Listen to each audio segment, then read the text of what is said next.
to break the chains and set us free.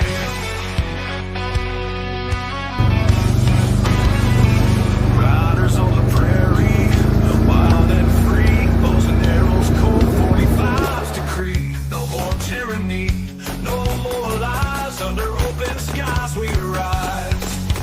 Fight, fight, fight till we reclaim the night. Cowboys and Indians in the blazing light. Fight, fight, fight till the dawn is near. We'll never live in fear. On the blood moon, we all unite. Horses thunder in the night. No longer slaves to the empire's might. Strength in numbers, strength in rise.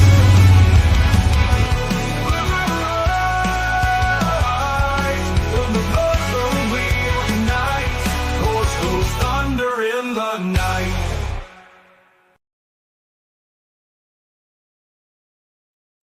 Welcome, everybody, to the 43rd episode of the Cowboys and Indians podcast. I am your host, the Native Patriot, but you can call me Maurice. And, of course, with me today is my co-host, Steve, from Texas. How you doing, Steve? I'm fantastic, bro. I'm missing the UH National Championship game right now just for you guys. So that's how much I love you. If you guys can, please, if you're watching right now, please share the podcast and jump back in. But I'm doing great.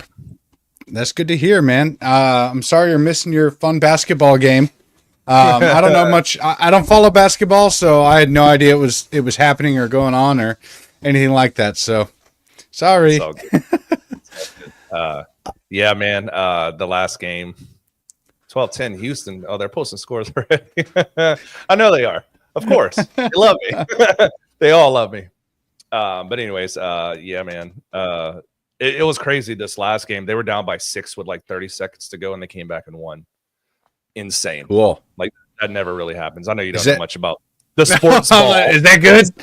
Like, all right. Yeah. Hell yeah. Yeah. Sounds good. But anyways, yeah, we got a good show tonight, guys. But other than that, man, have you been keeping up with the news a little bit today? A little bit here and there. I've been reading a lot of the posts. I had a post go viral over the weekend.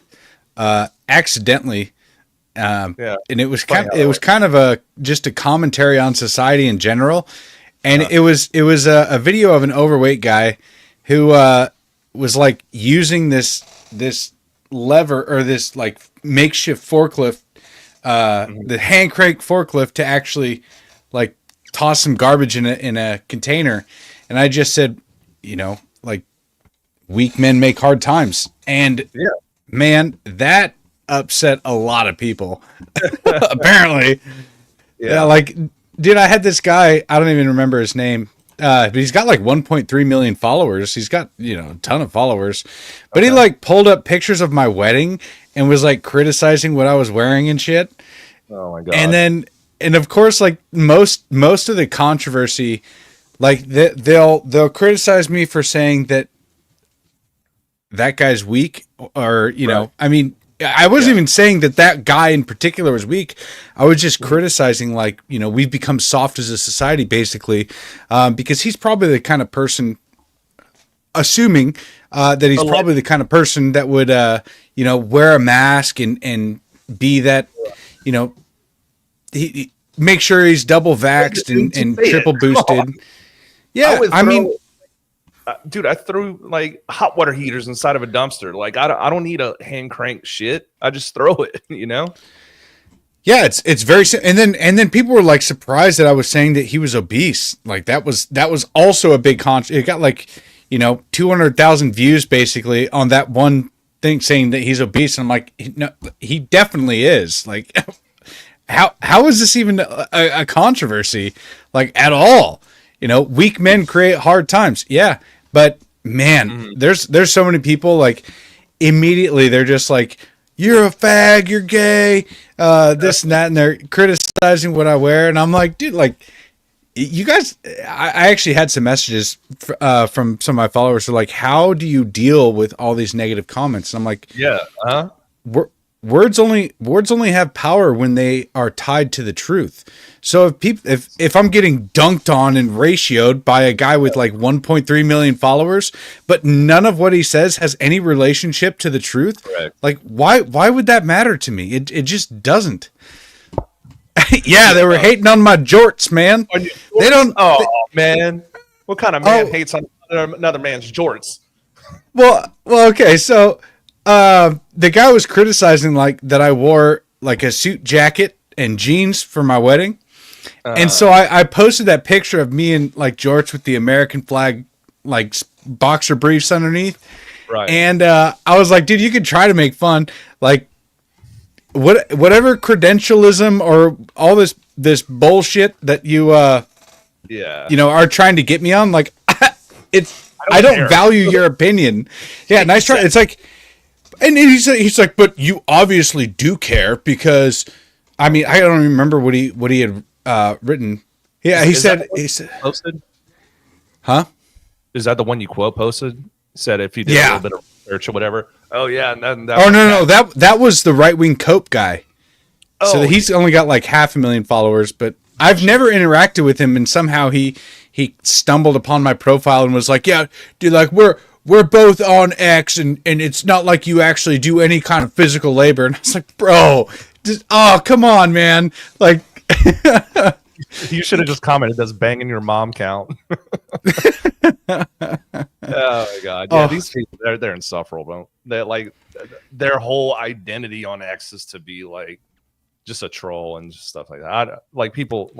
So what I did, I turned off my verified account DMs only.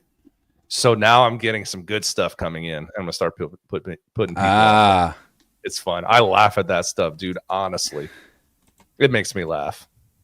Yeah, it does. It's pretty good. So this is the posting question. So this Derek guy, he's got 1.3 million followers. What does he do? Editor, creator of.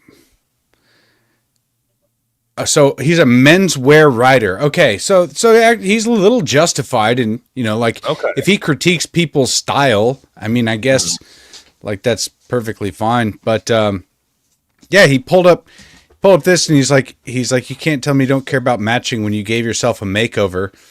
And it's like, well, I grew up my hair, but that's about it. Right. I had these pants back then too, but I didn't wear this to my wedding.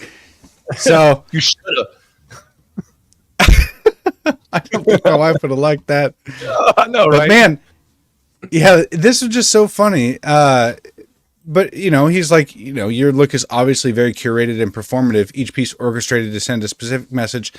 Anyway, he started criticizing my faith for being a Christian, and then also, some other things. So it was just one of those things where it's like, dude, like you gotta at least try. It's like these engagement farmers. Well, like the posts that I got ratioed on, they were just engagement farm, like standard rage bait, clickbait kind of responses that didn't really.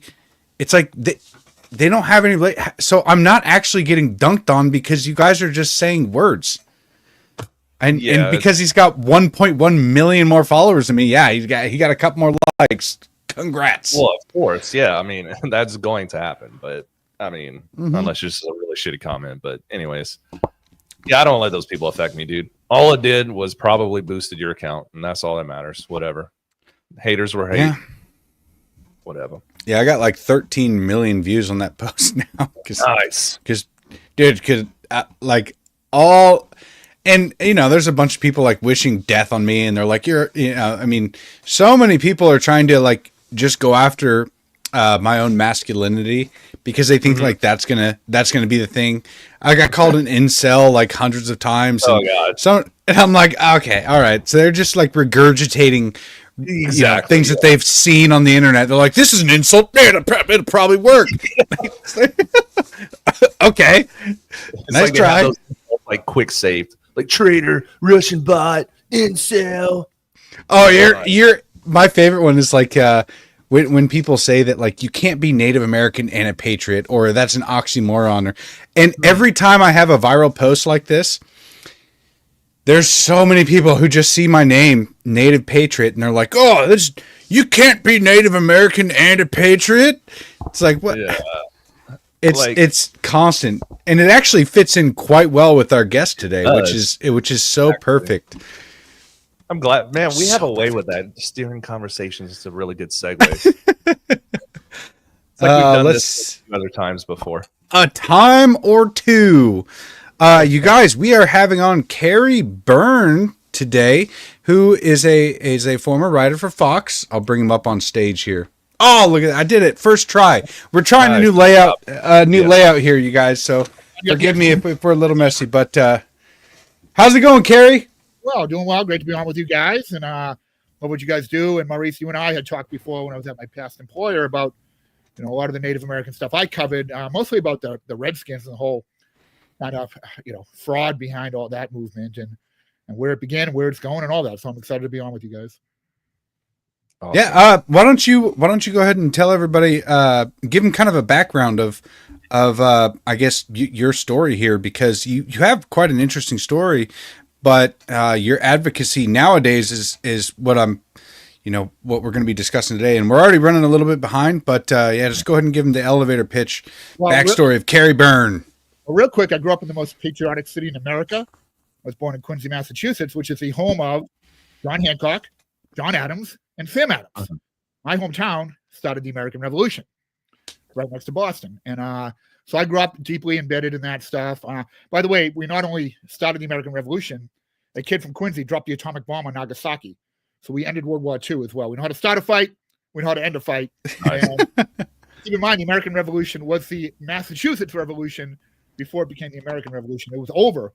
The New Englanders had defeated the British, kicked them out of Boston before the Declaration of Independence. So that's kind of my background. I became an NFL reporter. I had a very popular site called Cold Hard Football Facts and wrote for Sports Illustrated and did work with NFL Films. But during that time, I started to investigate the Redskins, the whole Redskins controversy. They were banned. And what I started digging into, nobody had reported. I found that the original inspiration for not only the Redskins, but Native American images in sports was someone named a Lenni Lenape chief named Tammany. Tammany was his name. He was known as King Tammany or Saint Tammany, and he was celebrated as the patron saint of America by the founding fathers generation. Mm-hmm. His image appeared all over American culture. You can get a little bit more, that in a bit. But when I found that out, that was the origin of the Redskins, I was kind of lit up, and then I ended up at Fox. So in 2020, when everyone was leaving New York City, I said, F it. I moved to New York City on May 31st, 2020, the first night of the riots and the curfew. And I said, I'm moving in. I want to be a part of it. I want to be in the middle of it. I'm not afraid of this. I probably felt the way you guys did politically on a lot of stuff going on. It was all bullshit. Right. I know bullshit. I looked at the data. I knew I had nothing to fear. So I literally moved to New York City the day of the riots and the first night of the curfew and empty New York City. And I ended up with that through a series of kind of, honestly, I believe I was called by Christ to be here.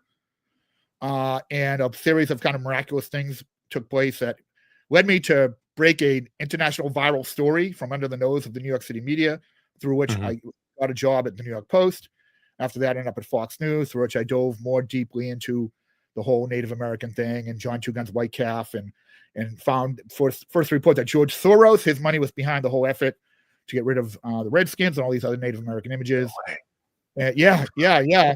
And then this is the really fascinating part that we can't just skip over, because a lot of people don't know anything about the Redskins or why it was canceled. They just kind of see like the caricature of Chief Two Guns White Calf and believe that it's just an overt caricature, and so it was racist and that's why it was canceled. When in all reality, no, it was a Blackfeet artist who was honoring Chief Two Guns White Calf, and it was a way to actually honor him. And the left and so many Native Americans that were propped up and used, they were used to cancel this guy because, and like you said, it was George Soros money. I mean, for some reason, it always tends to come back to this kind of communist left-wing faction that are trying to destroy America from the foundation up. Yes. And it starts with removing and separating Native Americans from American history, and then kind of finding its way to work out and segregate each and every single one of us, which completely annihilates the entire point of America. But yeah, I mean, if you wanted to talk a little bit about the Redskins and you're dealing with it, because I mean, I kind of just gave, kind of a wide overview there, but yeah, I mean, this is something that I'm fairly passionate about as well, is just bringing back Native American representation. By the way, one of the last stories I did for Fox News was the first ever interview with the family of John Two Guns Whitecalf, the face of the Redskins franchise for 48 years. They said, we want him back. They never asked us. Native Americans want him back. The Blackfeet want him back. We're proud of him. That story went crazy viral. Right. And never been less, by all the different polls done, there's never been less than 90% support among Native Americans for the Redskins name and image. It was completely a rich white elitist left-wing Marxist thing. And led the effort, funded by Soros and other left-wing money, was the National Congress of American Indians, which somewhere around 1968 they launched this effort. When they were kind of taken over by this new leadership, they became basically a Marxist victimhood group, and the left in this country cannot have people of color, as they call them, of agency. They have to be victims. The whole Marxist narrative is that the United States is a racist white nation that colonized and committed genocide against the people of color. And it's much, much different. The truth is much less different. And the original inspiration for the Redskins, I found, was King Tammany, Lenny Lenape, friend of William Penn, the founder of Pennsylvania. Okay. In fact, friends, they named the city of Philadelphia after themselves, the city of brotherly love. They were fraternal brothers, the English settler William Penn and Lenny Lenape chief Tammany. He was so revered by the times of colonial America as representing the American ideals of life, liberty, and the pursuit of happiness that there was a holiday held in his honor on May 1, King Tammany Day. And John Adams, when he was down in Philadelphia in 1777, wrote about King Tammany Day back to his wife back in Quincy, my hometown, about them celebrating. They keep his day. They sainted him and keep his day. The year later, one of Washington's officers at Valley Forge, after they survived the winter at Valley Forge, wrote about the men who survived the winter at Valley Forge, celebrating King Tammany with mirth and jollity on May 1st, celebrating the patron saint of America. American troops in the American Revolution, fought under his banner of King Tammany. Okay. Wow. And his image entered popular culture. His image was on they had on back in the days when they had I forget the name of them. They had the images on the front of the ships in the sailing days. When he was on the front of one of those ships, USS Delaware. Lenny Lenape, the Delaware, right? His image today, his statue is still at the U.S. Naval Academy. The statue of King Tammany is at the U.S. Naval Academy. His image stands over the honored dead at the battlefield of Gettysburg, because over the men who died from the Tammany Regiment of New York, who fought at Gettysburg. Okay, his image represented the Lafayette Escadrille, the American volunteers who fought for France, volunteer pilots who fought for France in World War I.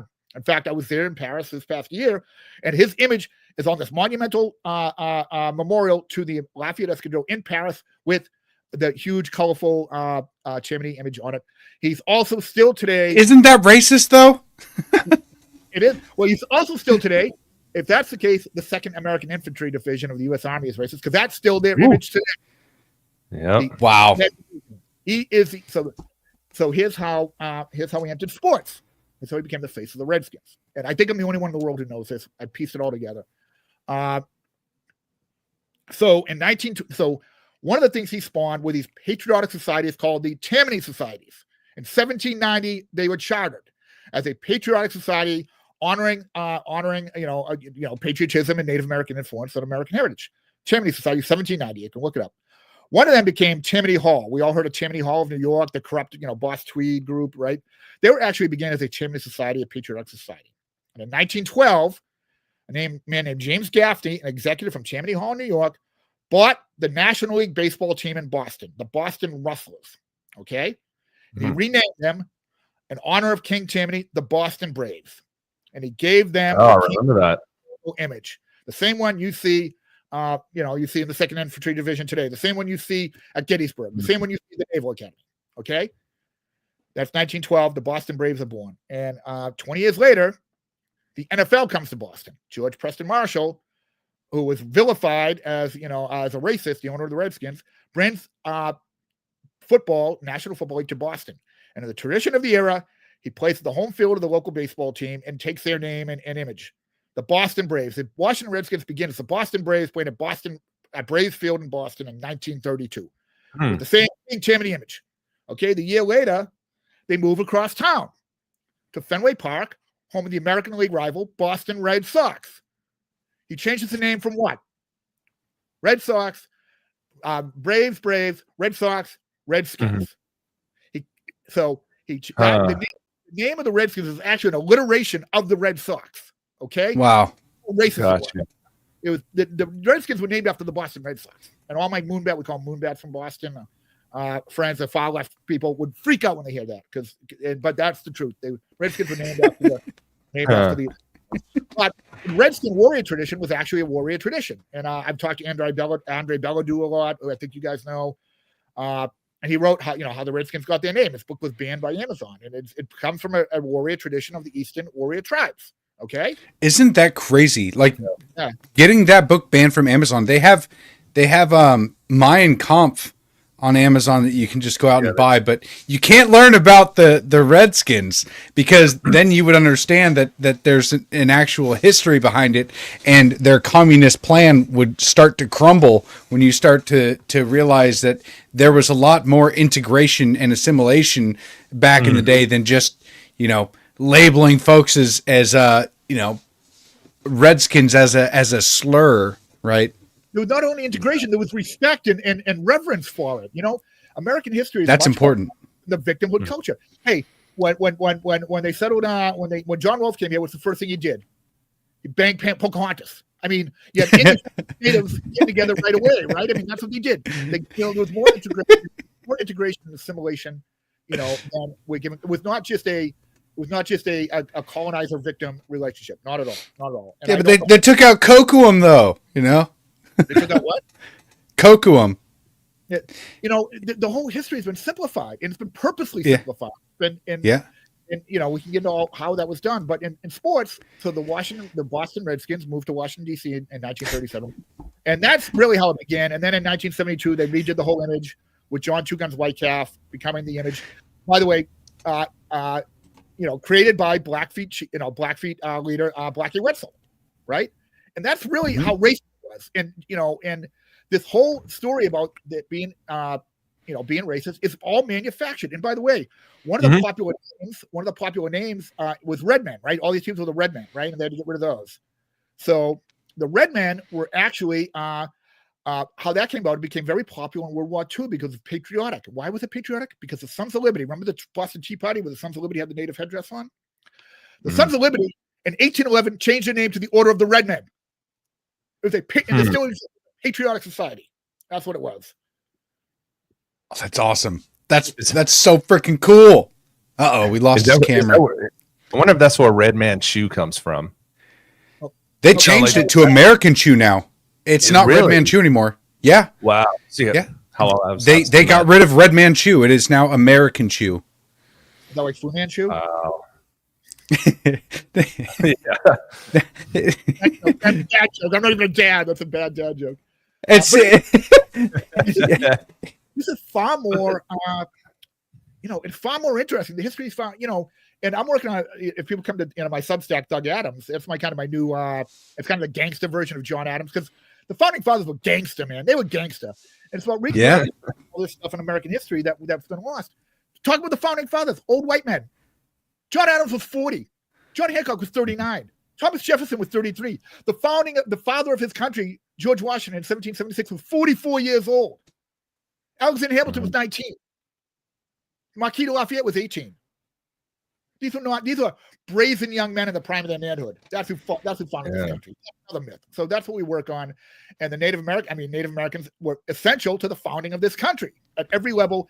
And the reason they're trying to get rid of Native American images in sports is not because they want to get rid of. First of all, it's completely racist what they're doing to get rid of Native American images, to erase Native American history. It's not to erase Native Americans' history; it's to erase American history.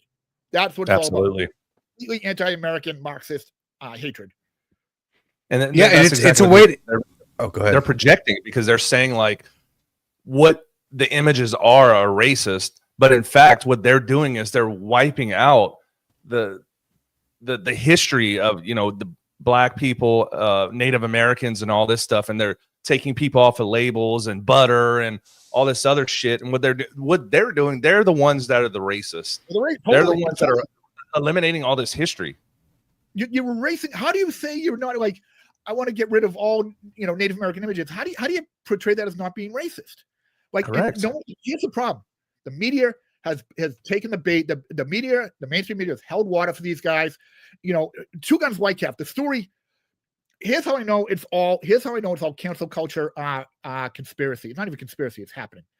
The thing that elevated the war against the Redskins specifically in 2013, this National Congress of American Indians, funded by George Soros, came out with their report about, I forget the exact name. You can read more about it at Doug Adams, but about the dangers of Native American mascots in sports and how these mascots cause drug addiction and suicides among Native Americans.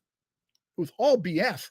But how I know it was manufactured is, by the way, and this report was kind of what caught political and media fire. The Congress got a hold of it, and 50 Democrat senators got behind it. The Obama White House got a hold of it, and this is what kind of inspired the final push to get rid of the Redskins. Okay, what inspired the advertisers, the FedExes and all them to turn against the Redskins. That report included a history of the Redskins that painted George Preston Marshall as this horrible racist. And by the way, we just told you how the name actually came about. This horrible racist, totally savage. The story of his history, his life. It's a legacy. His legacy. But in the history, this is a 28-page report. In this history of the Washington Redskins, they did not mention once Chief Two Guns White Calf, the face of the franchise for 48 years. They didn't mention once who he was. That's kind of an oversight, don't you think? Yes, yeah, just a little bit. The founding image of the team. So they canceled them. They canceled the lives. By the way, Two Guns White Calf was one of the famous Americans of his era. He was a Blackfeet chief who entered the halls of power in Washington, and he made President Coolidge, a member of the Blackfeet Nation. He got the federal government to honor all these pledges to Native Americans. He was a hero among Native Americans and a hero among Americans. He was so popular that he was given an obituary in the New York Times when he died in 1934. You know how many people get an obituary in the New York Times? You have to be a fairly prominent person, okay? For sure. Maybe Maurice will get one, but I sure as hell ain't. You know what I mean? Oh, I don't know about that. The point is, he was obviously that prominent to get an obituary, okay? Known by the President of the United States, and he actually is believed to be one of the images on the Indian head nickel, the famous buffalo. Sometimes they call it buffalo head nickel, the Indian head nickel. Okay, this guy, then he became the face of the Washington Redskins for 48 years. It's incredible history, and they somehow forgot to mention him. They forgot to mention him in the report about the history of the Redskins. Yeah, it's definitely intentional the way that they leave him out, because that, I mean, just bringing him into it. So, bringing his name into it would I guess humanize the caricature that they want you to see. A portrait of him created by Blackfeet natives, supported by Native Americans all across the country. It wasn't even but they don't want it. They don't want it to seem like a portrait. They want it to seem like a caricature of natives in general. So they wanted to keep it as vague as possible, so that way people would get behind this idea that it was white racist painting this caricature of Native Americans to like make fun of them. Yeah, instead of actually it being a legitimate portrait of an honored Native American of the past. You know what they called it? Know what the National Congress of American Indians, funded by this Marxist fraud organization that pretends to represent the Native American people? By the way, I've talked to a bunch of natives on reservations. They don't even know what this group is. They're very powerful, well-funded. They have a seat in front of Congress in Washington, D.C. They purport to represent the needs of the Native American community. And since they've turned Marxist in the late 60s, nothing has improved for Native American communities on these reservations, and they're the ones supposedly speaking for them, and they're at war with Native American images and not doing anything with the real problems. Exactly. Talk about a big switch, And anyway, this is a complete fraud operation, and they called Two Guns White Calf savage and clownish. They called his image savage and clownish. And I want you to go to Doug Adams and look at the story we did on it. Their whole image the whole time was a caricature of a Native American. This National Congress of American Indians. We put them side by side. I don't think I can put them up on your screen. Maybe I can put them up on mine. But they were represented by. We have all the pictures. We have the pictures of Kamala Harris speaking in front of the savage and clownish image that they had as their representation, while calling the portrait of John Two Guns White Calf savage and clownish.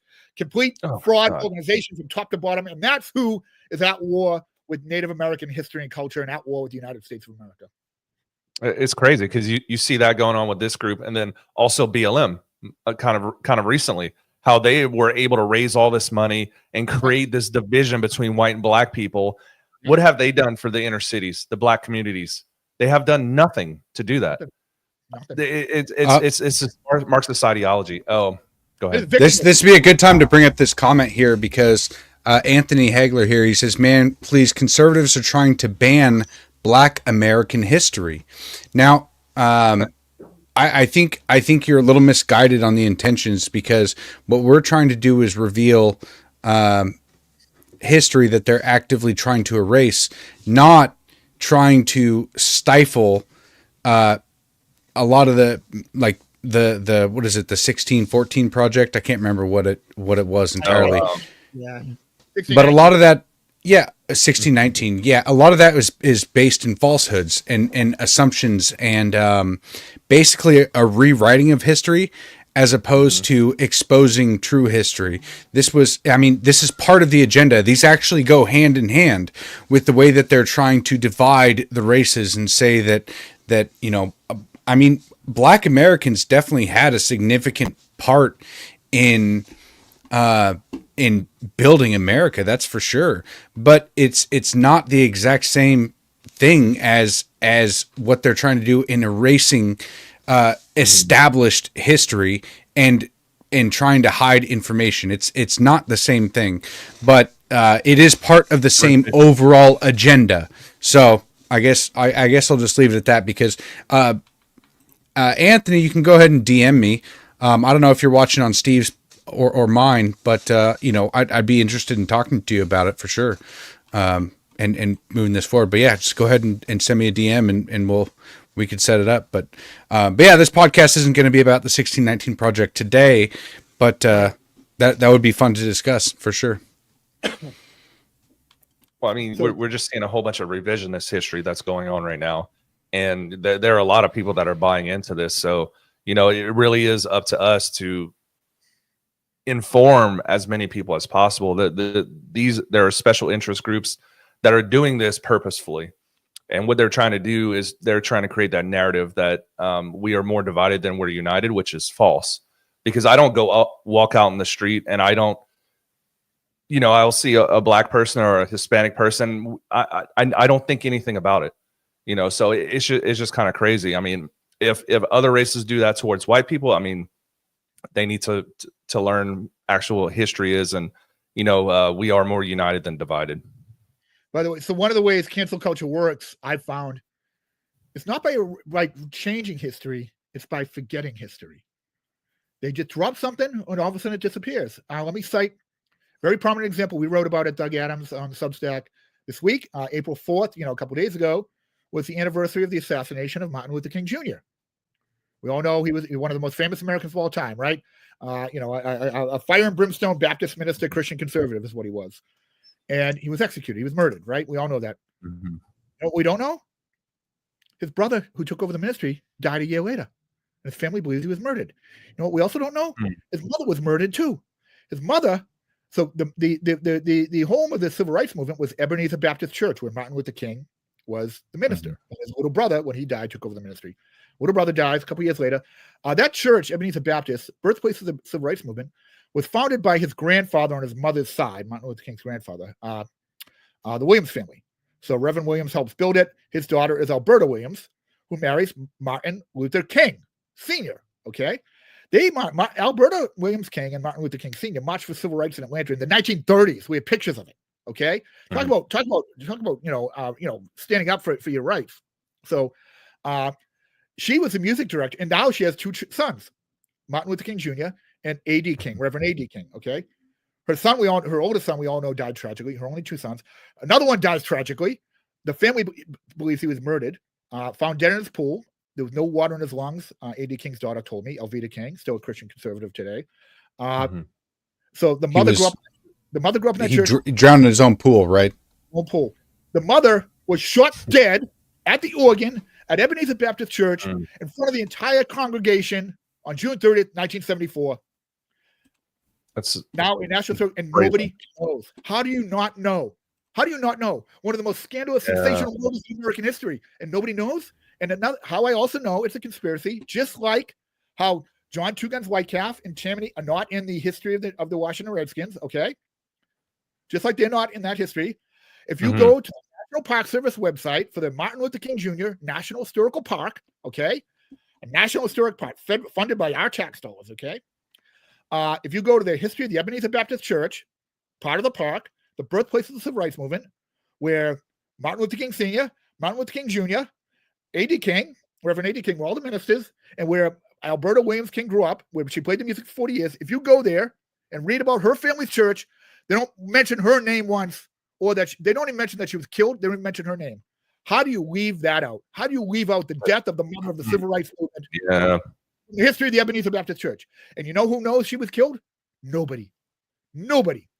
This woman is a hero. This woman is a heroic figure in American history, just like King Tammany, just like John Two Guns Whitecalf, and nobody knows about it. It should be taught to every school child in America about King Tammany, about Two Guns Whitecalf, about Alberta Williams King, the heroic mother of civil rights who was executed in front of the entire Sunday congregation at Ebenezer Baptist Church, the birthplace of the civil rights movement, and nobody knows. Sorry, I'm getting a little hyper kind of talking. No, you're good. Unbelievable, and it's unconscionable that we don't know this today, and it can't be a mistake that all these names have been dropped from American history. It can't be a mistake. Yeah, I mean, I don't believe in conspiracies, but there are no coincidences. Does that make sense? Yeah. It's crazy. But a little bit more about this. People don't realize 5 Kennedys and Kings were killed in the 1960s and 70s. Okay, in 11 years from JFK's murder. So we know John F. Kennedy was killed. We know Robert F. Kennedy was killed. We know Martin Luther King was killed. Nobody knows. Everybody knows those 3. Well, now you know that Reverend A.D. King was killed. You know that Alberta Williams King was killed. And I've come to believe that they tried to kill Ted Kennedy on Chappaquiddick. Because nothing about that story makes sense, okay? And here's something that added fuel to the fire. And I've been to Chappaquiddick. That bridge is not a driving bridge. It's a footbridge, okay? The water underneath is 3 feet high. It's a little 10-foot-long footbridge to an empty beach. So no one would be driving over that bridge because there's nothing on the other side but a sandy beach, okay? Right. So, and I'm not trying to, I'm just saying this is what hit me. On July 19th, 1969, Mary Jo Kopechne, Ted Kennedy's pal, Kopechne, officially drowned on Martha's Vineyard on July 19th, 1969. You know what happened the next day? The biggest news story in world history, the moon landing. Followed up the entire global community's attention. Okay, nobody paid attention at the time because the global, the news cycle, it was worldwide. Yeah, it was worldwide. It was the most watched television event in world history at the time, and at the time, probably until 9/11. It was the biggest news event in world history. Okay. Man walked on the moon. What's bigger than that? So what should have been the biggest news story of the day was kind of forgotten at the time. It did not get the immediate investigation, the immediate attention. So that's July 19th, Kopechne dies, officially drowns. July 20th, the moon landing. You know what happened the next day? July 21st, 1969? They found Martin Luther King Jr.'s little brother, Reverend A.D. King, drowned in his pool. Wow. Still the news cycles. Moon landing. I'm not a conspiracy theorist, but I'm not.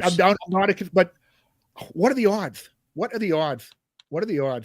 So there you go. There's the image of the National Congress of American Indians. So there's on the left is John Two Guns Whitecalf, the portrait of John Two Guns Whitecalf that represented the Washington Redskins, the proud image of Blackfeet Chief John Two Guns Whitecalf, American hero, American patriot, who represented the Washington Redskins for 48 years from 1972 to 2020. And on the right is the is the image of the National Congress of American Indians, the far left Marxist victimhood culture group that declared war on White Calf and got rid of him. Which one looks savage and clownish to you? Which one looks savage and clownish to you? Obviously, the face of the NCAI, which is, I mean, it is. It's unconscionable what they did, and they got away with it because no one questioned on it. Yeah. Well, and because they're so these are the token natives, if you will, that are put in front of the American people. In a lot of ways, the media is just doing the same exact thing it used to do, which is basically make you think that there's more support for their own agenda than there actually is. You know, they're in the business of selling something, and whatever they're told to sell at the time, they need to do it. So they get a bunch of, in my opinion, token natives that will parrot the words that they need to say, and in order to create this genocide of Native American culture that has been going on. Now, I don't want to downplay the word genocide, but the problem is that Native American images have been disappearing from everywhere. Savage Arms and Ammo Company, they changed their name and logo. You have Red Man Chew, which is now American Chew. You have the Land O'Lakes, which Mia was used to be on the cover, but they got rid of the Indian. They kept the land, of course. I think NCAI claimed they got rid of 2,000 images. 2,000, and not only that, they advocated in Congress to have. They advocated in Congress to basically make laws to ensure that you're not allowed to have Native American imagery as long as you're not like directly tied to a tribe. So like in Washington State, I don't remember what year it was passed. I think it was 20. It was fairly recently, but they passed a law basically stating that you cannot have Native Americans. What is going on here? Okay, I'm getting it. All right. That you can't have any kind of Native American iconography or imagery in your school. So middle schoolers and high schoolers, like my middle school used to be the Braves, and it had a chief on it, and excuse me, we were the Warriors, and it was really cool seeing that. And I was like one of 3 colored people at my school, so and being Native American, I was like, this is freaking awesome. But they made it illegal, so they ended up having to change the name. And so throughout Washington State, all the imagery is gone. The only time you ever see Native American imagery is when you're passing by a casino or a reservation that has liquor stores and pot shops and all these addiction agencies. They've erased real Native American history. The Washington Redskins was if you really cared about Native American history, every time there was a football game with the Washington Redskins, 3-time Super Bowl champion, that was an opportunity for you to stand up for these fraud leftist groups to stand up and say, hey, let's celebrate this man. Let's celebrate Native American culture. Let's celebrate what they did. But they can't celebrate it because they don't want to celebrate it. They want natives to be victims because they want to tear down the multicultural heritage of the United States of America. And that's all it's about. They have no ground to stand on, and nobody. The melting pot. I don't believe that we're a multicultural society. Like, Native Americans do have their own culture to some extent, and I've had interactions with Native Americans that have we're walking the red road, as they called it, or they have walked the red road, which is like going to your elders and learning about the history of their tribe and what they would do, but their actions were not really they didn't line up with honoring their culture in the same way. It's just they would almost use it as like a virtue signal of some way, instead of actually trying to honor the tradition. And plus, there's no way to integrate Native American culture as it used to be into our society today, because a lot of it was warrior culture. A lot of it was different ways to survive back then, which, I mean, there's a lot of good history and a lot of good knowledge that can come from it. But if you want to thrive in today's world, or even not just thrive, but if you want to integrate it and move forward with it, you should know the past, but you also have to understand that that America is built on having a melting pot society that includes more than just race. The American identity is so unique in human history. No other society that we know of was built like America was, with so many different cultures from around the world all coming together. Now, it wasn't all, I'm not trying to say that it was all rainbows and joy and peace and stuff, but there were so many different cultures that came together. I mean, for example, you look at the Iroquois Confederacy, right? Boom. Yeah. I mean, this is absolutely huge. Kerry, I mean, if you want to take this one, I know your mind is you just have a wealth of knowledge stored up there, and the way you can rattle off those facts, it's impressive. Well, I'll tell you this. This is one of some of the turning points in my journey here. I told you part of my journey was, believing I was called to move to New York City and help, help fight for New York City. I grew up in the birthplace of the American Revolution. I told you, the home of John Adams, Sam Adams, John Hancock, right? Quincy, Mass. Right. I never knew this story. I only found out recently that, the Iroquois Confederacy had the first federal government, that our federal government was based on the Great War of Peace of the Iroquois Confederacy. How do we build our Constitution off of that? I studied history at a major American university. I'm from the hometown of the American Revolution. I was bathed in birth. Like, John Adams was buried across the street from my high school. John Hancock was born a block away. Okay? John Hancock's dad, the Reverend John Hancock, who baptized John Hancock and his son John Adams, the two patriots, he's buried across the street from my high school. Okay? Wow. I grew up in this stuff, and we only recently found out that Samuel Adams was not from Boston. He was from Quincy too. This is my life. And only recently, how do I not know that the Great Law of Peace, that the Constitution was based on the Great Law of Peace, separation of powers, chief executive who becomes the commander-in-chief in wartime, a bicameral legislature, articles of impeachment, rules for citizenship for foreigners, all come from the Great Law of Peace. Okay, and we weren't all savages. No, they weren't all. By the way, but they were just different. But you took. Everyone says, "Oh, the European Enlightenment created the Constitution." Create the American Republic, okay, which is a miracle in human history, okay. Why didn't it happen? Why didn't it happen in Europe then? Because they didn't have the Native American influence, and only when you had the European Enlightenment and the influence of Native American culture and traditions and political and cultural traditions, did you have the recipe to create a constitutional republic that changed world history? Not only did our country go on to become the biggest, the most powerful, most successful, wealthiest, most diverse, most magnanimous society, most powerful society in the history of mankind, constitutional government, which did not exist at the time, became the global standard for human history. Every human being on earth today lives under a constitutional system or aspires to live under one, if they don't today. It is the standard of global governance, and it would not have happened without the ideals of the European Enlightenment and the ideals of Native Americans. And only happened here. It was only possible here. And some of the things I did not know, John Hancock, from my hometown, was the president of the Second Continental Congress. I spent some time reading through the meeting minutes of the Second Continental Congress, because that's how cool I am. Not just a pretty face, an extra handsome model, I joke I'm going to do an extra handsome stunt double in Hollywood when Tom Cruise isn't handsome enough for the scene. But what I do is, that's good. When I was reading the meeting minutes of the Second Continental Congress, and not only was the Great Law of Peace the influence for the Constitution, the Iroquois sent a delegation to the Second Continental Congress. Natives participated in the Second Continental Congress. They did there for 20 days. It's in the record of the Congress. It's in the congressional record. Mm-hmm. And when they departed, they actually honored John Hancock as the great tree of the of the Americas, or whatever. I don't know the exact title, but I think the translation was the great tree. And they honored each other.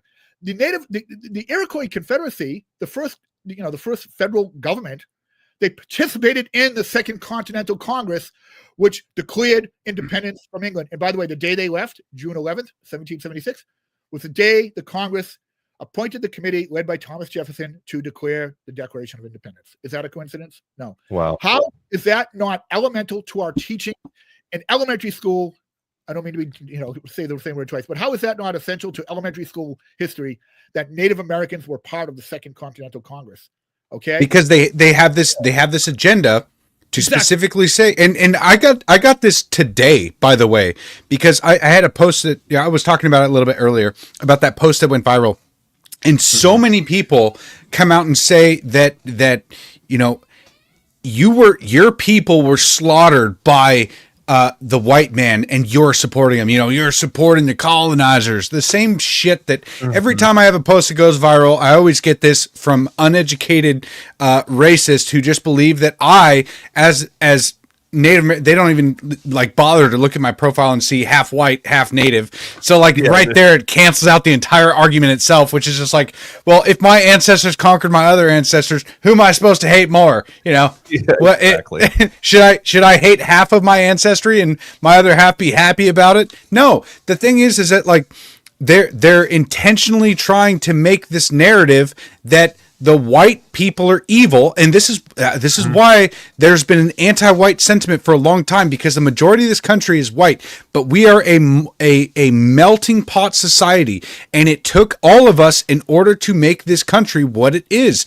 And was everybody treated fairly back in 1830? No. Is everybody treated fairly today? No. But it's a hell of a lot better than all of human history before us, by a long shot. Most of human history is war, slavery, monarchies, dictatorship, and tyranny. That's virtually all. Or you were segregated off into separate tribal factions that were constantly at war with each other. So we never had this specific kind of governance that has led to prosperity literally worldwide. Now, there's been factions of our government that have definitely gone rogue, and we have to clean that up. It's actually our responsibility to do so. That's the only reason why I'm getting involved in a lot of this political crap.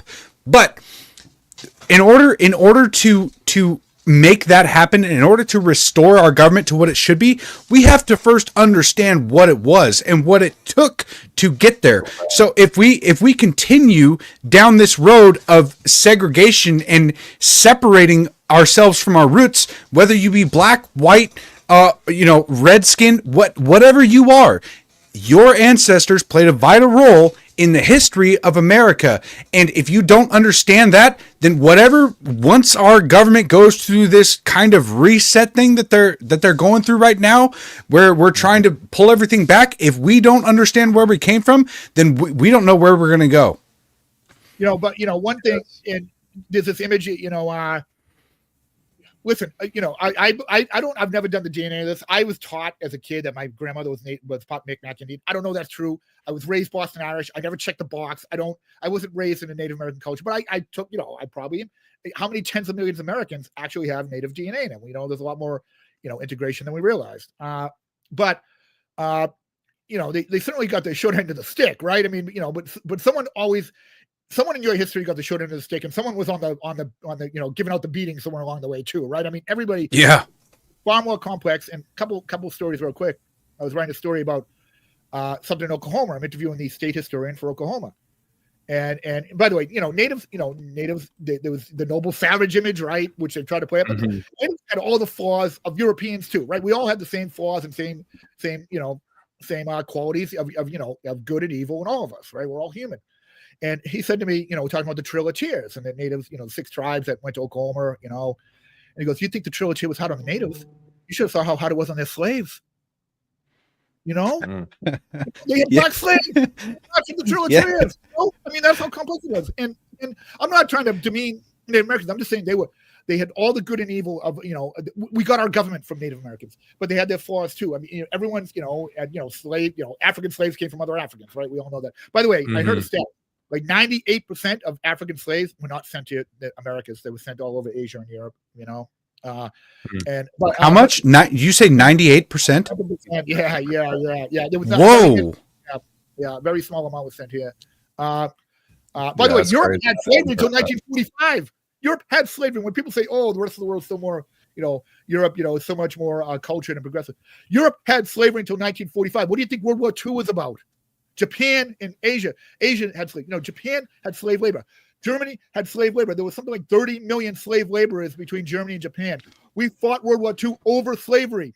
Europe had slavery in 1945, people, 80 years ago. Okay, so get over yourselves about America had slaves 170 years ago. Get over yourself. Okay, we're the first country in the history of the world to fight to get rid of it. We got rid of it in Europe and Asia too. Okay, get out of here. So anyway, here's another thing though. We all know Chief Osceola, the great Seminole, right? The Florida State still comes out, and they have the Chief Osceola mascot. Yeah, love it. Chief Osceola's dad was Dutch. He was half Europe. He was half Dutch. Okay? Dutch? Yeah. That's crazy, huh? Yeah. But he grew up in, like I grew up. I'm actually ethnically, it's a whole long story, but German is Irish. But I grew up Boston Irish. I consider myself Boston Irish. That's how I grew up. My accent, my name, where I grew up, everything is Boston Irish. Okay, but reality, I'm more other stuff. Okay, Chief Osceola grew up as a native. He grew up as a Seminole. That's who he is. That's what he is. He's a Seminole. And by the way, Maurice, you're the one who taught me this when I was doing a story. It was about the mayor of Kansas City was made an Arapaho Indian, and that's why the Chiefs are named the Chiefs, because he worked in Wyoming, was named an Arapaho. And you said to me, if you're made a native, if you're made an Arapaho for the sake of argument, you're an Arapaho, okay? They don't DNA test you. You're an Arapaho. They made you an Arapaho, and that's what we get the American belief that once we tell you you're an American, you're an American.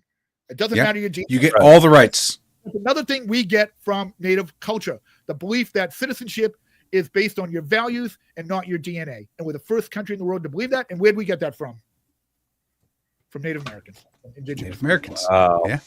Huge. It's huge. I mean, and this is one thing that I try to explain to people all the time is like, there's so many people who will come at me saying, you're not real Native American. And it's like, you know what? I got blocked by some Lakota lady today who was calling me a pretendian because I opposed the fact that when Kristi Noem was trying to investigate the reservations because the cartels are infiltrating in many ways there and running drugs through the reservations, they ended up kicking her off the or banning her from the reservations because they claim sovereignty, and they're like, no, you're not allowed to come. I mean, she honored it, but at the same time, it's like, why do people believe that just because they have sovereignty that the tribal leaders have the best interest of their own people?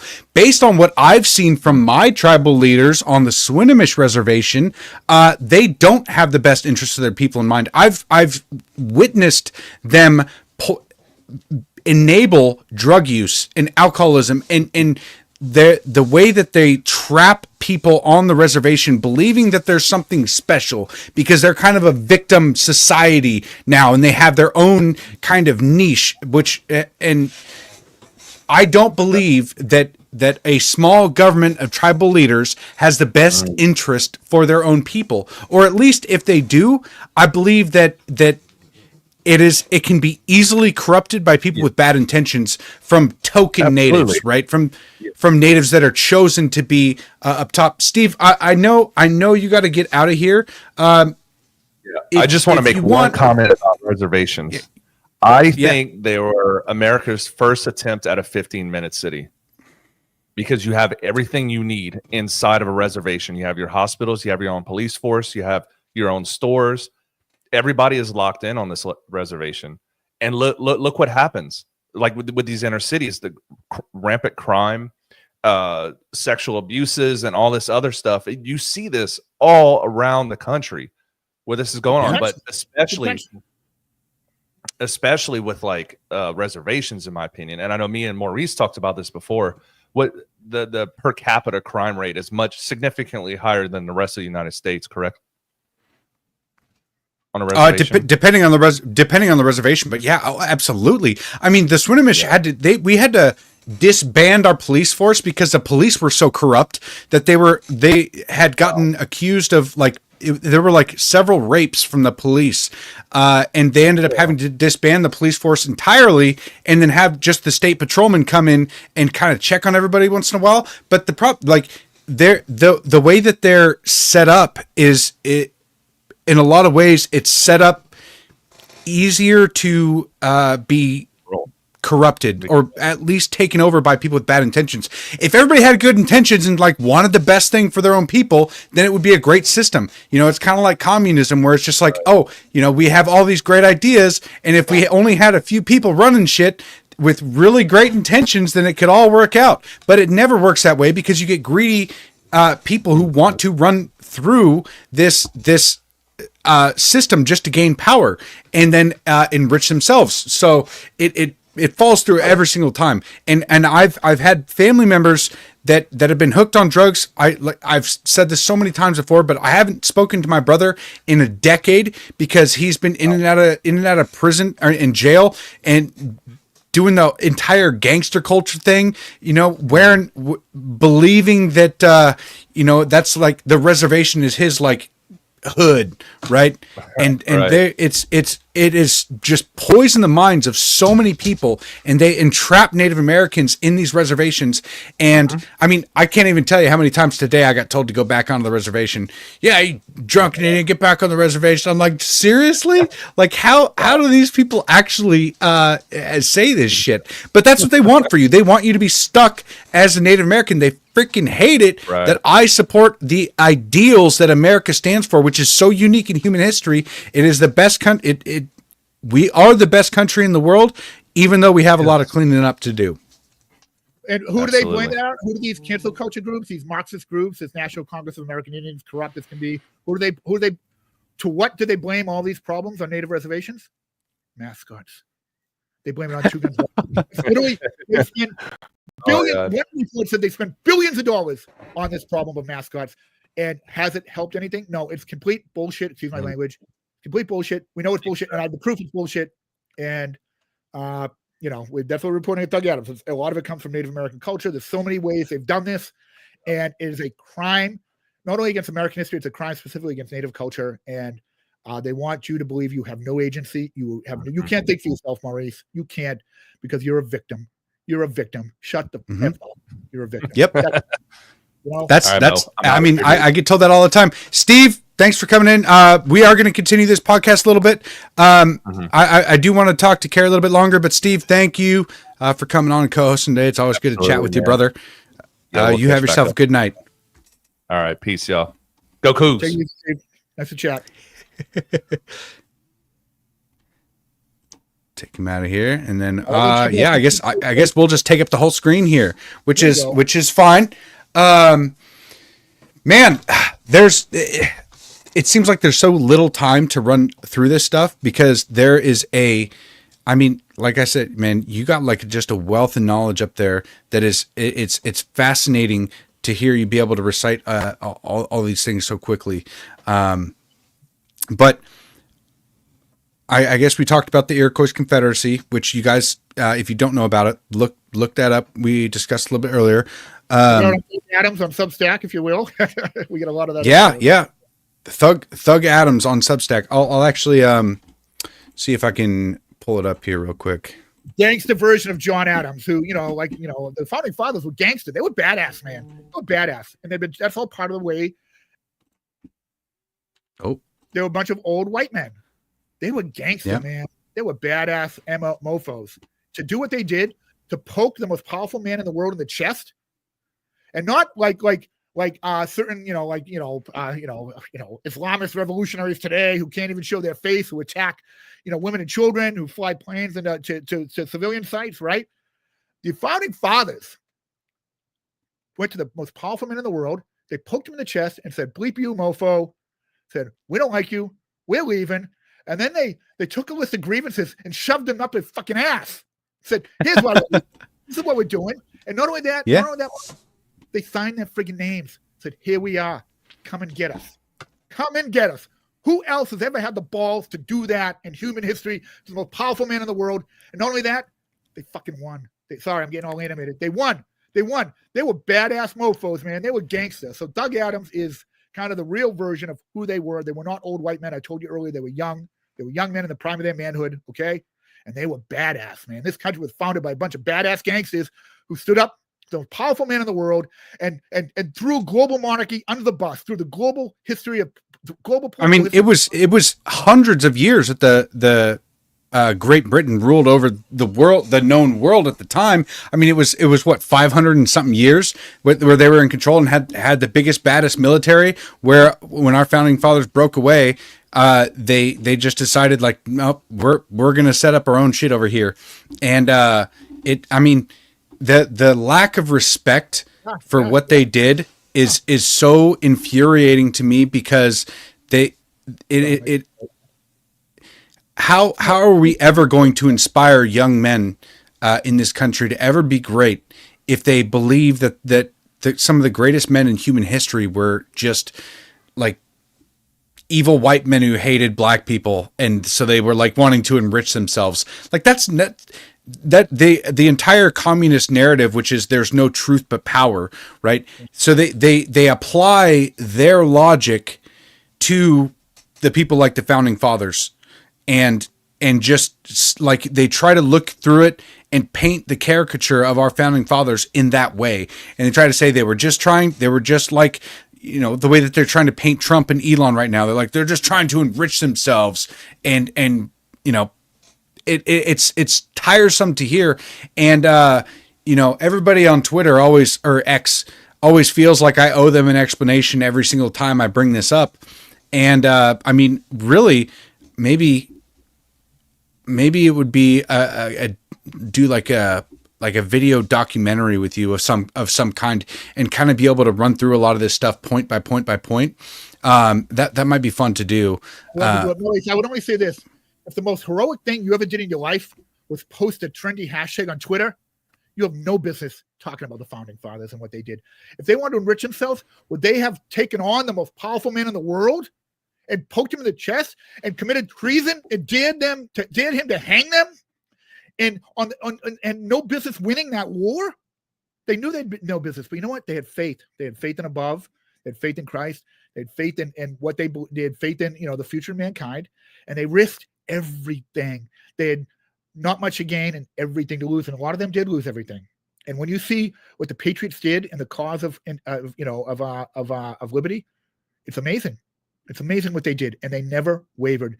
There's a great quote: "The baddest Patriot of all was Abigail Adams, also buried across from my high school." Okay, John Adams' wife, and 1776. This is our heroic year, but actually the whole war went bad in 1776. Everything was going. We lost. We got our asses kicked all across New York, across Brooklyn, across Manhattan, all through New Jersey. And at the depths of the war, she said, she wrote this. It's on a monument it's on a tablet next to her statue in Quincy. "We are no ways dispirited here." This is at the depth of the revolution. Her husband was away. She had 5 children. She was 34 years old. Her husband was going to be hung for treason. She was going to lose everything. She was going to be homeless and raising a family when her husband was hung. At the bottom, you know, the depths of the war, that's what she faced. That's what she risked. And she said, "We are no ways dispirited here. We possess a spirit that will not be conquered. And if our men to be drawn off and we had to be attacked, they will find a race of Amazons in America." That's the spirit that founded this nation. They will find a race of Amazons in America. And you think you're better than them? You think you're tougher than them? You think you're braver than them? You think you risk more than them? You think they were out for riches? No, you don't know what the fuck you're talking about. That was Abigail Adams. That was the wife. That was the wife of John Adams. That, again, risked everything. She had everything to lose, and that's how she responded. She never friggin' wavered, nor did any of them. When George Washington launched a raid across the Delaware River, the war was over. If that didn't succeed, the war was over. We were going to lose. We're going to lose. He was the Abraham, his Abrahamic faith is what carried us through. And we had everything to lose and nothing to gain. They had and think about this too. Because Anthony here, he brings up, that said, "Bro, they owned hundreds of slaves while preaching about life, liberty, and the pursuit of happiness, while denying their slaves liberty. That's hypocrisy." I would suggest that you look up James Armistead Lafayette. So he was actually one of George Washington's slaves, which was vital in helping us win the Revolutionary War, because he provided incredible intel, because he became a double spy, basically. So he escaped from George Washington to join the British side, and then the British wanted to use him as like as a spy as well. But really, he was giving information to Washington about what the British were up to. And if a slave, and this is one of the things that I really question here.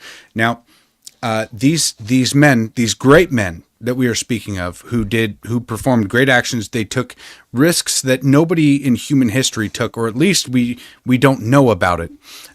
They took these risks and planted the seed for the tree in the shade they knew that they would never sit. Okay, they led to people like Frederick Douglass, who he challenged the way that the Americans were treating slavery with their own words.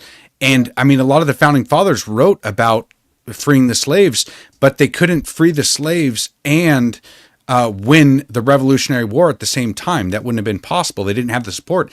In all of human history, they had slaves everywhere. And so they weren't able to just abolish that and win the biggest war in the last 500 years, where they were basically freeing themselves from tyranny. And it is. What's up? Go on. I almost interrupted you. Go on.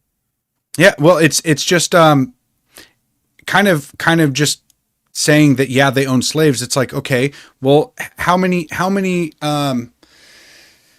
Nikes, like pairs of Nikes, do you own now? Because those Nike shoes are made by slaves. They're overseas, but you're still paying their masters. Same thing when you buy a Hershey's bar. Same thing when you use, a phone with a battery. The cobalt in batteries are mined by children slaves in the Congo today.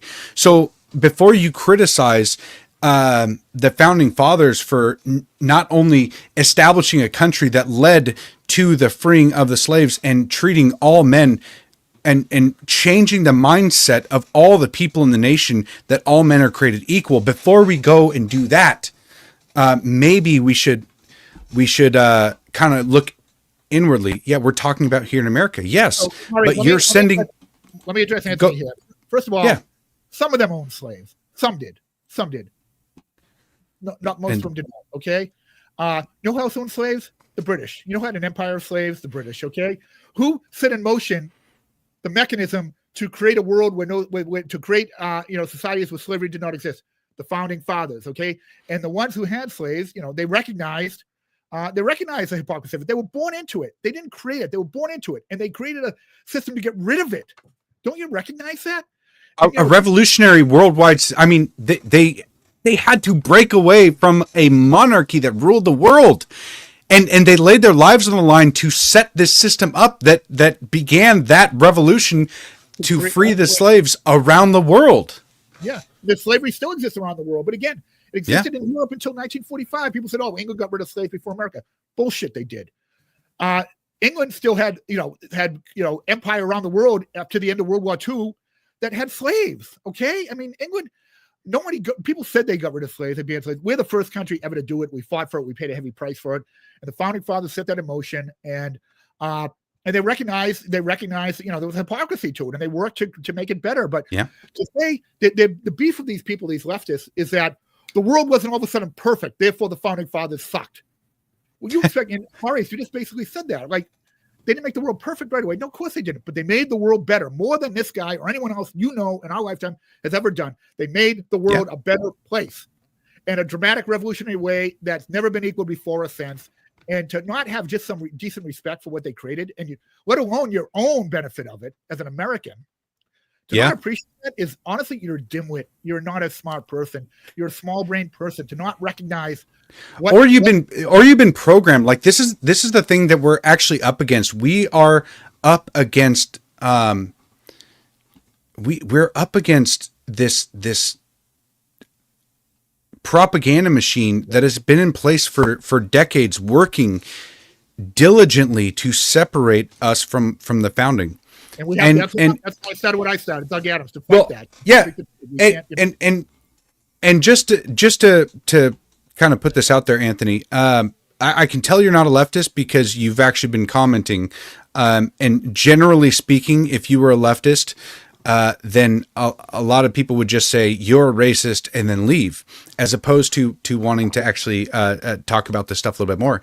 But and like I said, I'm willing to have you on the podcast. I don't mind that at all. But there's so many components to the attack on our heritage and the founding of this nation, and it's come in a lot of different ways.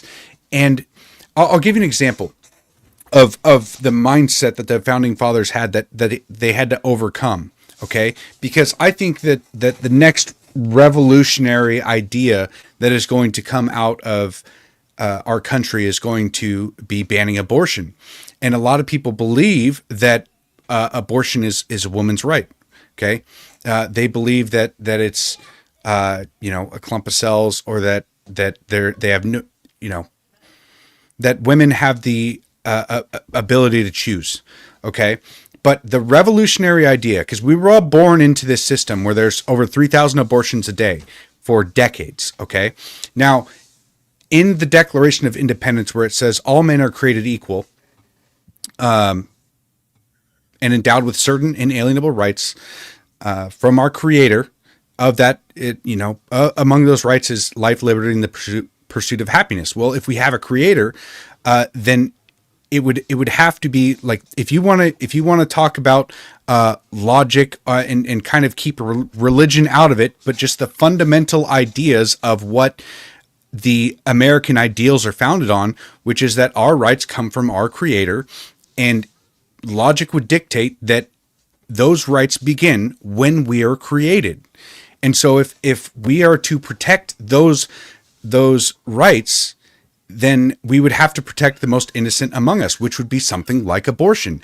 But this is a revolutionary, it has to be like a revolution of the mind, because so many people just believe that like birth is when the rights start, or, at 20 weeks, because it looks more like a recognizable human to what we understand, as opposed to being endowed with your rights, in something resembling a soul, when you're created. I mean, I don't know if you know this, but there's a, when an egg is fertilized, it actually creates a spark of light. And it's called the zinc spark. And I believe that is when we're endowed with rights and we are endowed with a soul. And the only way that we can change that is by recognizing and protecting the rights of those that don't yet have a voice to articulate their own rights.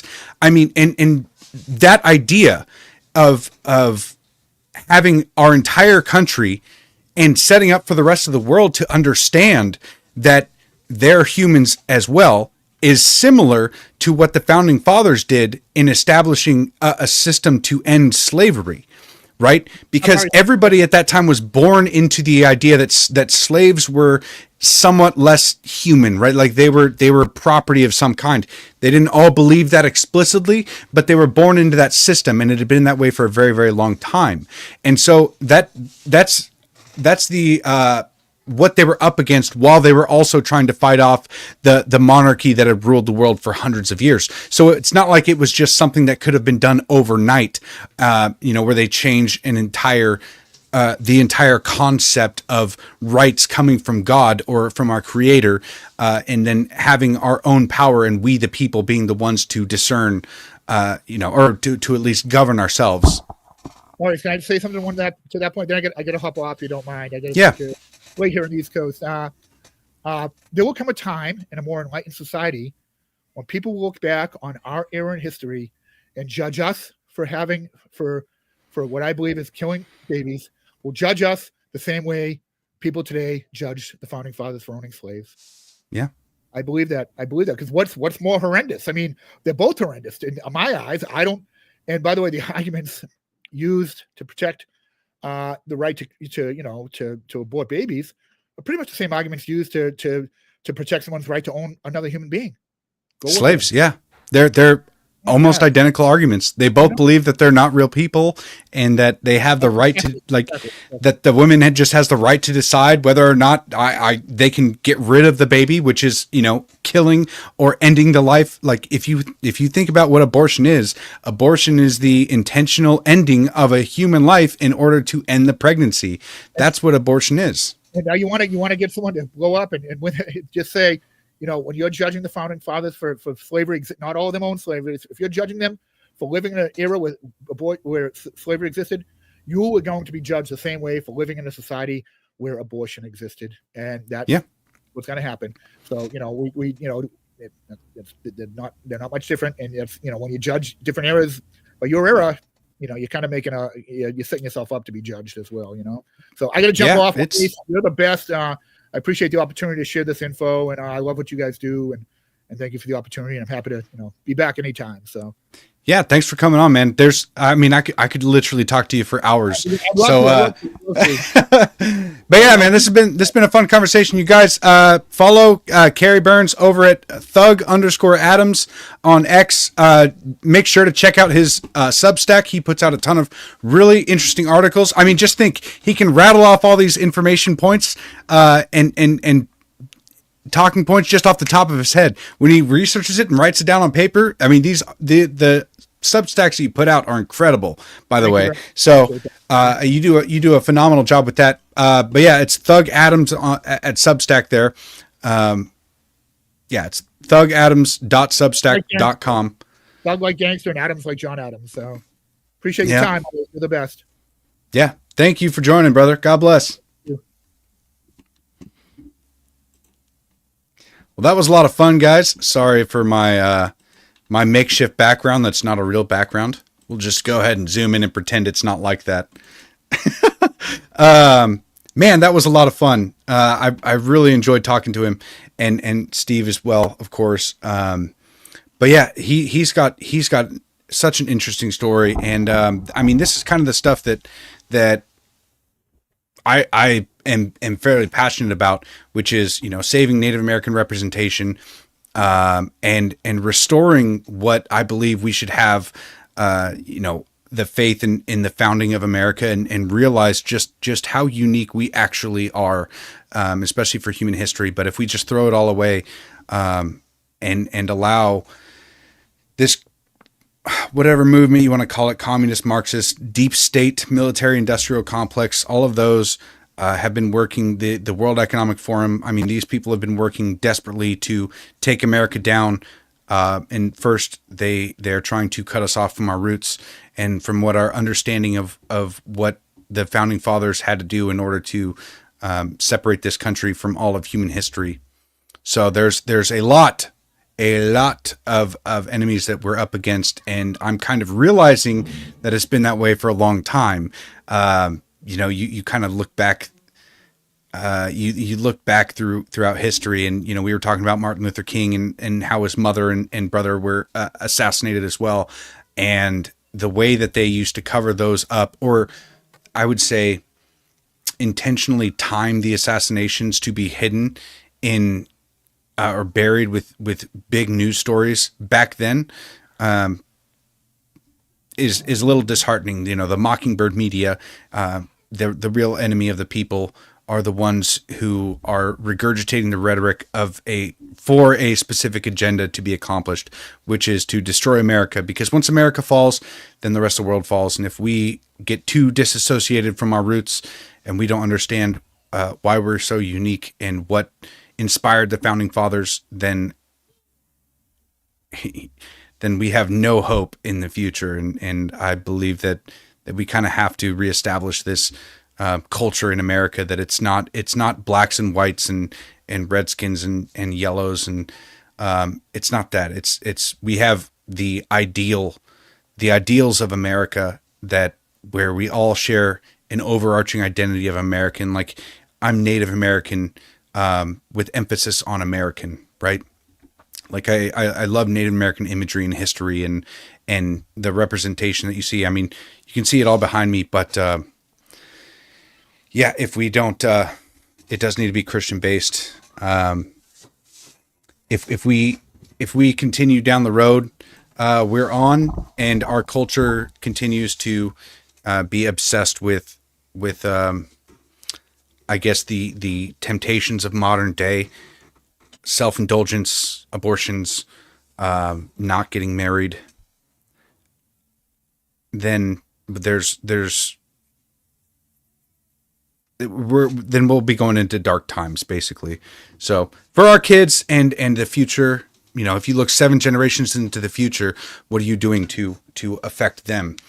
What are you doing to better their world? Because right now it just looks like we're robbing a lot of wealth from the future, and we are indulging ourselves. The whole idea of YOLO, you only live once.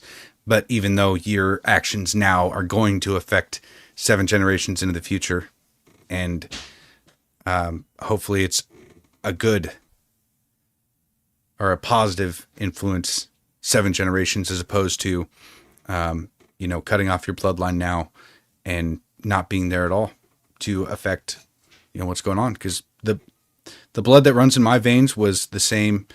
I have Native American ancestry and German and French and, my ancestors come from all over the world. And it's very, very cool to understand that they all of the thousands of love stories that happened in order to make me here today is fascinating to me.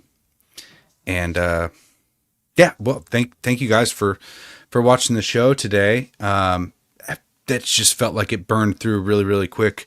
I don't even think I mentioned our sponsor today, which is shopwithamerica.us. I will play the commercial right before we get out of here, you guys. But I really do appreciate you guys coming in and watching this show. So if you can, please share it around. This was a good one. It just went by so fast. I wish we could talk about a lot about and go into a little bit more depth there. But thank you guys. We will see you on Wednesday. I'm not sure who the guest is going to be because we had our guest back out. So I don't know. We'll see. But thank you guys. Take care. God bless you all. God bless America. We'll see you on Wednesday at 6 p.m. Pacific Standard Time, 8 p.m. Central Time, 9 p.m. Eastern. All the usual. Follow here on Rumble at rumble.com/thepatriotsprayer. Same thing with YouTube, or you can follow me there at Law Native Patriot as well. So take care, you guys. God bless. Welcome to Shop with America, where the emphasis is on America. Our movement is to switch away from your shopping with the big box stores and the mega corporations back to supporting family-owned, made in America. We've been giving these big box stores our money every day for years. But what's happened is they've forced many small businesses to shut down. We call this the illusion of choice. We see all these products in these stores, but in reality, it's only a few companies that control it all. There are thousands of lawsuits for health damage because they put profit over our people. But there is another choice. We found a better way. There's a family-owned American factory with product integrity and have always done things the right way for the right reasons. And this company outperforms the big box stores. That's due to their month-to-month shopping club. They make everyday consumer products that we all use and buy again and again, like toothpaste, shampoo, coffee, and organic beef. Go to shopwithamerica.us today.